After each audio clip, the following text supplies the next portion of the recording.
बाघ छाल चालान बेले माड़ी पशिला वन विभाग।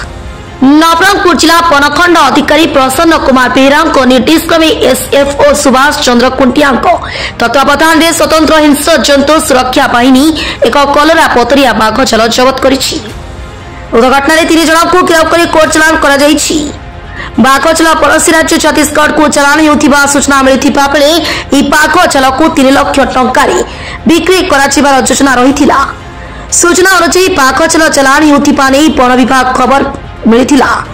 एसएफओ सुभाष चंद्र खुंटिया फरेस्टर आकुल पैराकी और हिंस्र जंतु सुरक्षा बाहिनी रायकर ब्लॉक छेली डंगरी पंचायत अधीन पंडरी पखाना ग्राम में छकी रही।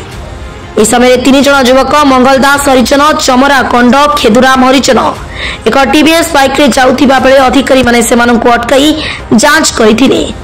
जांच समय से 7 फुट एक बाघ छाल जबत करथिले।